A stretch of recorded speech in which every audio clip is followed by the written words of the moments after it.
the floors bare, the table with one chair pulled out in the way of a man who had stopped expecting anyone to fill the other one.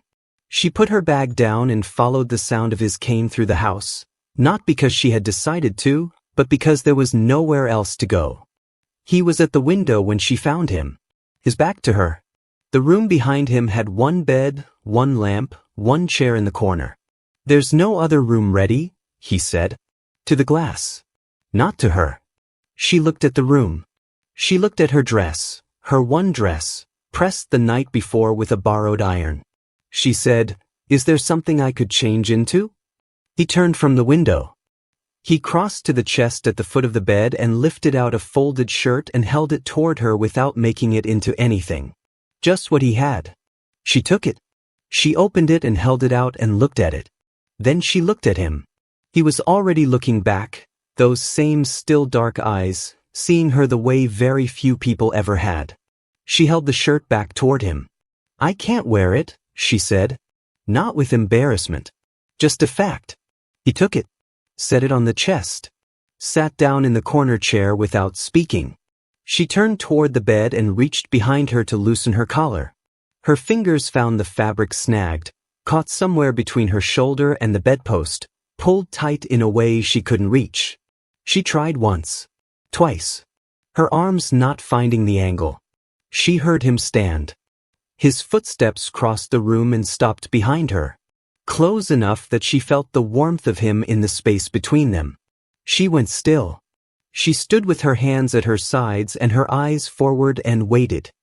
His hand came to the fabric at her back, only the fabric, careful and deliberate, working the snag loose with the unhurried patience of a man who has decided to do something and is doing it. She felt the tension and release. She felt how close he was standing.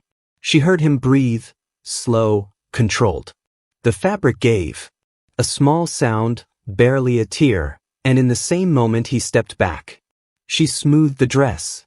She did not look at him. He went back to his chair. She lay down on the bed in her dress and looked at the ceiling. The lamp burned low. She heard him open his book, heard him turn a page. After a while he set it down. The lamp went lower. The room went dark. In the dark he said, "This isn't a real marriage." "I know," she said. She lay still and listened to his breathing slow across the room, and she thought about the shirt he had offered without thinking and the careful way he had stepped back the moment the fabric gave, as though he had been counting the seconds until he could. She did not name what she thought about those things. But she lay awake in the dark a long time before sleep finally came. She woke to an empty room. The chair in the corner was vacant, the blanket folded across its arm with the particular neatness of someone who had never intended to stay. The lamp was cold. Morning light came through the window in a thin gray line, and she lay still for a moment listening to the sounds of a house already moving without her, the stove being fed in the kitchen, the scrape of a chair, the particular silence of a man who has learned to take up as little space in the world as possible. She dressed quickly and went to the kitchen. He was already at the table. Plate in front of him, coffee poured, the morning organized around himself the way it had been organized around himself for a long time before she arrived. He looked up when she came in. His eyes moved over her, over the dress, the same dress, the small tear at the shoulder she had not yet mended, and then back to his plate without expression. She stood in the doorway. "I'm sorry," she said. "I should have been up." "Don't." He said it flat, without looking at her. "I don't need anything done for me. I can manage myself." She looked at him for a moment. Then she went to the stove and made her own breakfast and sat at the table and ate it. Not beside him. Across from him. In the chair she had placed there herself on the first evening. He did not comment on the chair. He did not comment on anything. He finished his meal and left, and she sat alone at the table with her coffee and looked at the single plate he had washed and set back on the shelf before she had even sat down. One plate, one cup, returned to exactly where they had always been. She sat with that for a moment. Then she washed her own. 3 days later, Cobb appeared at the kitchen door with a paper parcel under his arm and his hat in his hand, and the expression of a man who has been given an errand he doesn't entirely understand. He set the parcel on the table without explanation and left. She stood looking at it for a moment. Then she opened it. A dress. Plain cotton, dark brown, practical. The right size in the approximate way of a man who had looked at a woman once and made a reasonable guess. She pressed her hand flat against the fabric and felt something move in her chest that she did not know what to do with. She folded it carefully and went to her room and changed and came back to the kitchen and mended the old dress by the window in the afternoon light and said nothing about any of it to anyone. Neither did he. The days settled into a shape. She cooked. She cleaned. She managed what needed managing and left alone what he had made clear was his. He moved through the house and the ranch on his own terms, refusing help so quietly and so completely that after a while she stopped offering it. Not because she had stopped wanting to, but because she understood that the offering itself was the thing he couldn't bear. Every outstretched hand looked the same to him. Every act of assistance felt like someone agreeing with what the town had already decided he was. She understood this without being told. She had spent 6 years watching Calvin be agreed with. So she kept her distance and she watched instead. The way he rode the fence line in the evenings with the cane hooked over the saddle horn. The way he came in afterward and stood at the basin washing his hands for longer than washing required, his weight on his good leg, his jaw set against whatever the ride had cost him. The way the ranch, which should have been thriving on land this good, was somehow always just managing. Supplies arriving late, contracts that didn't quite add up, decisions that seemed to have been made by someone other than the man who owned the place. She filed all of it away behind her eyes and said nothing. Wade came at the end of the first week. She heard his buggy on the road and watched from the kitchen window as he came through the gate. Well-dressed, unhurried, carrying a small parcel the way a man carries something he intends to be noticed carrying. He came to the kitchen door and knocked and smiled when she opened it. He said he just wanted to make sure she had everything she needed, that the adjustment wasn't too difficult, that Jessie could be. He paused here with the careful sympathy of a man choosing his words, challenging. She made coffee and set it in front of him, and he sat at her table and talked. About the ranch. About the county agreements he was managing on Jessie's behalf. About how glad he was the arrangement had worked out. His questions arrived inside his sentences the way stones arrive inside bread. You didn't notice them until you bit down. How is Jessie sleeping? Did he seem low? Had he mentioned the supply contracts at all? She answered simply and honestly because she had no reason not to. He was Jessie's family. He had arranged all of this. He was, she thought, the one person in Grover's Bend who had actually tried to help. He always worries about Jessie, she said when Wade stood to leave. That's what you can see in him. How much he cares. She didn't notice Jessie in the hallway until after Wade's buggy had gone. He was standing there, still, watching. She didn't know how long he had been listening. He cares, she finished, softer now. His expression didn't change. For a moment, she thought he might say something. He didn't. He stepped into the room, the quiet of him sharper than before. Did he ask about the contracts? He said. The question caught her off guard. Yes, only in passing. And you told him? I didn't think it mattered. The pause. It matters, he said. Just that. He moved past her without another word. And this time, it didn't feel like distance. It felt like something closing. Outside the window, the ranch moved through its afternoon. Wind across grass. Cobb working in the barn. Everything looked the same. She picked up the coffee cups and washed them slowly. Only when she set them back did she realize. She still didn't understand what she had done. But Jessie did not look at her the same way anymore. He didn't look at her differently after that day. That was the thing she kept returning to. He didn't go cold exactly, didn't become cruel, didn't say anything that would have given her something to push back against. He simply withdrew. The way a tide withdraws. Completely, quietly, leaving the shore exactly as it was and taking something essential with it. She noticed it in small things. He stopped coming to the kitchen in the mornings before she was up. He ate earlier, alone, and was gone by the time she came in. At supper he answered if she spoke, and did not speak if she didn't, and looked at the window the way a man looks at something he is waiting to be over. She could not have pointed to a single thing he did wrong.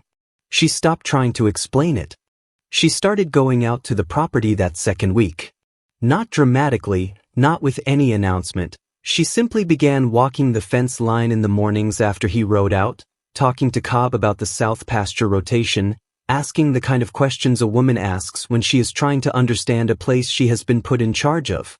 Cobb answered her because she asked simply and directly and seemed to genuinely want to know. She listened to everything he told her and kept her own face easy and unremarkable and filed it all away. The ranch was suffering in ways that had nothing to do with Jesse's leg. She could see it once she knew what to look for. Supply agreements that renewed at prices nobody had renegotiated. Cattle contracts routed through a broker she'd never heard Jesse mention. The feed merchant in town whose numbers, when she asked to see them one morning while settling an account, seemed to exist in two slightly different versions depending on which page you looked at. She stood in that office with her hand on the open ledger, reading the columns, feeling something settle in her chest like a stone dropping to still water. She closed the ledger. She thanked the merchant.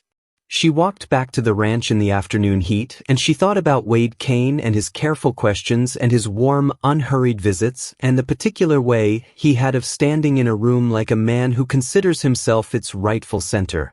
She thought about what she had said in the kitchen. He always worries about Jesse. That's what you can see in him.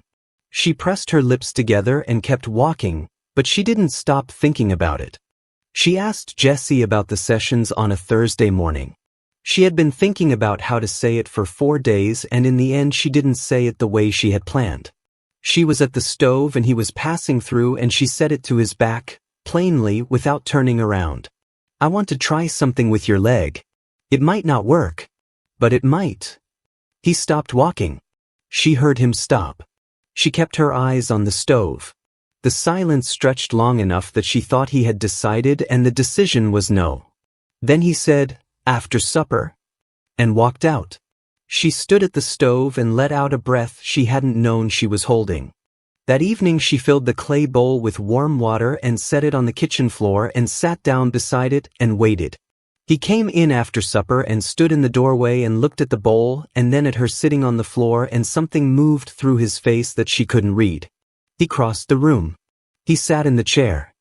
He reached down and took off his boot without a word and put his foot in the water. She began. She worked steadily and without rushing, the way she did everything.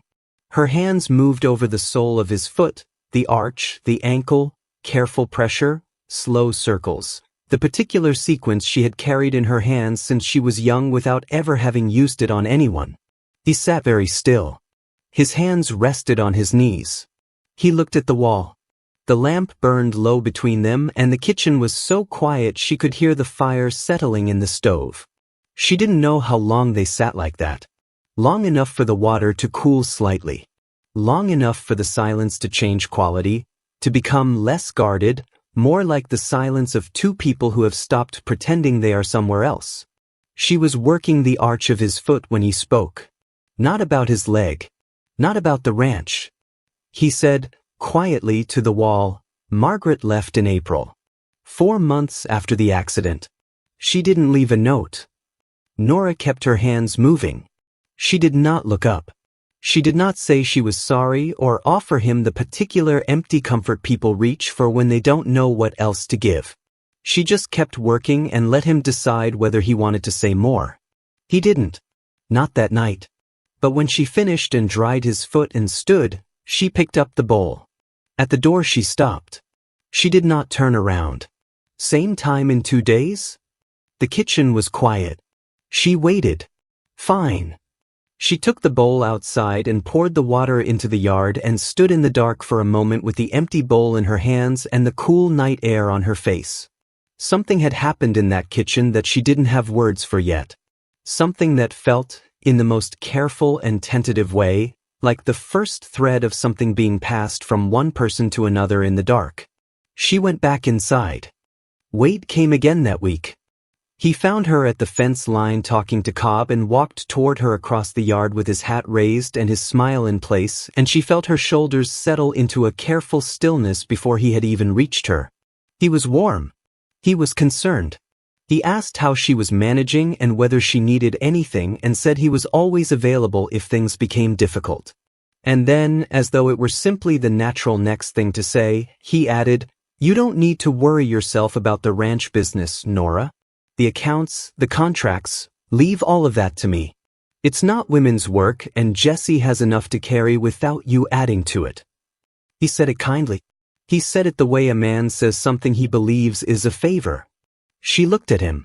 She kept her face easy and her voice pleasant, and she said she understood. He nodded, satisfied, and went to find Jessie, and she watched him go and felt something harden quietly in the center of her chest like water turning to ice.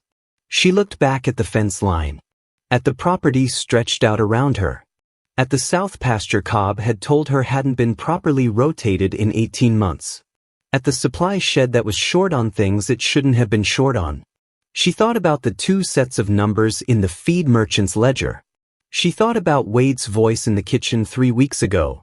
If you ever need anything, a man in his condition can only offer so much, and the way his eyes had moved over the house when he said it. Not with concern. With assessment. She stood at the fence line for a long time after he had gone inside. Then she went back to work. She didn't know yet the full shape of what she was beginning to understand. But she understood enough. And some things, once you have started to see them, cannot be unseen. The sessions settled into her days without asking permission. Every second evening, the bowl, the water, the low creak of the floor as she knelt. He came in without a word, removed his boot, lowered his foot into the warmth. She worked with steady hands. The lamp burned low between them. The stove whispered. Nothing else moved. It was here she began to notice him. Not the man the town spoke of. This one. The way his shoulders eased as the heat seeped in. His breathing changing, shallow at first, then deeper, fuller, as though for this 1 hour he allowed himself to rest inside his own body. She reached up to adjust the lamp. Her fingers caught it wrong. Her balance shifted. She tipped forward, not far, not dramatically, but her hand came down on his knee and the rest of her followed, and suddenly her face was close to his. Closer than it had ever been. She stilled. So did he. She saw it happen. That careful distance he wore like armor, not cracked, not weakened, gone. Replaced by something unguarded and searching and unmistakably real. His breath was warm against her skin. His eyes held hers with an openness that made her chest tighten without warning. His hand moved. Slowly. He covered hers where it rested on his knee. The fire shifted softly. The lamp burned on. Then she pulled back. Carefully. Deliberately. Her hand returned to the bowl. His lifted from hers and settled back on the table. The silence closed again. But it was not the same silence. Her hands were not as steady as before.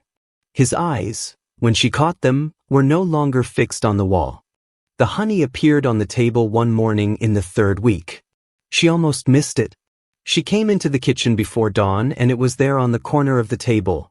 A small jar, dark amber, no note, and she stood looking at it for a moment with her hand not quite touching it. She had mentioned it once. Not to him directly. To Cobb at the fence line, in the middle of a conversation about something else entirely. She had said her mother used to put honey in cornbread. One sentence. She hadn't thought anyone was listening. She picked up the jar and held it and felt something move through her chest that arrived without permission and left her standing very still at the kitchen table in the gray light of early morning. She made the cornbread. She put a piece in front of him at breakfast without saying anything. He ate it without saying anything. He looked out the window the way he always looked out the window. But when he finished, he sat for a moment longer than usual before pushing back his chair, and something in the line of his jaw was different in a way she couldn't have explained to anyone. She washed the dishes with her back to him and she allowed herself one still moment, just one, of feeling the full weight of that small jar on the corner of the table. Then she put it away. He began talking during the sessions. Not much. Not all at once. The way a man talks when he has been quiet for so long that words come back to him slowly, like feeling coming back to something that has been numb. He talked about the ranch the way it had been before the accident. The south pasture when it was properly rotated. The cattle contracts he had built over 10 years with ranchers who respected him. The horseshoe pit behind the barn where Saturday evenings used to sound like something. He said that last part once, briefly, and then stopped. She kept her hands moving and said nothing, and he didn't say it again. She was working the arch of his foot one evening when his toes curled. Sudden. Involuntary. All 5 at once. A quick convulsive flex that lasted less than a second and then released. She felt it happen under her hands before she saw it. She kept working. She kept her voice completely level.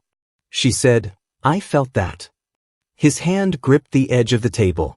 She could see it in her peripheral vision, the knuckles going white, the tendons pulling taut, but she didn't look up. She kept her eyes on his foot and her hands moving, and she gave him the privacy of that moment, whatever it was doing to him, without making him share it before he was ready. He said nothing for a long time. The fire settled in the stove. The lamp burned low. Then she heard him breathe, a long, slow exhale, the kind that comes from somewhere deep, the kind a person makes when they have been holding something for a very long time without knowing they were holding it. She kept working until she was done. She dried his foot and stood. He was still looking at the wall. His eyes were dry, but the expression on his face was one she had never seen there before. Open in a way his face was almost never open, stripped of the careful distance he kept between himself and everything around him. She took the bowl and went outside. She stood in the dark for a long time. She saw him from her window that same night. She had been lying awake. She did that more often now, lying awake in the dark listening to the ranch settle into silence around her, when she heard the door. She didn't move. After a moment she turned her head and looked through the window and saw him in the yard below. He had no cane. He was standing at the fence post near the barn with both hands at his sides and his weight distributed between both legs, and he was completely still. Not moving. Just standing. Testing something she couldn't see from the window, something internal, something that had to be done in the dark where nobody could watch him try and nobody could watch him fail. She lay in the dark and watched him stand there for a long time. She didn't go out. She didn't tap on the glass. She just lay still and let him have that moment entirely to himself, the dark and the fence post and whatever it meant to be standing on both feet in secret at midnight on a ranch that was still, barely, his own. She was still awake when she heard him come back inside. She closed her eyes and lay still and felt something settle in her chest like the last piece of something finding its place, and she did not name it and she did not look at it directly. She lay there in the dark holding it carefully the way you hold something fragile that you are not yet sure belongs to you. Wade came on a Tuesday. She was in her room when she heard his buggy. Boots in the hallway. Jesse's name once. Then the footsteps came toward her room. Her door opened without a knock. He stepped inside and closed it behind him. The warmth was already gone. He crossed toward her slowly, and when he spoke his voice was barely above a whisper, the particular quietness of a man who does not need volume to make himself understood. "I know what you've been doing with his leg." She said nothing. "Stop." He held her gaze. "I am telling you once. Stop or I will take everything he has left. Not the ranch." The pause. Him. She stood still and gave him nothing. Not fear. Not agreement. Nothing at all. He looked at her for a long time in the silence of that closed room.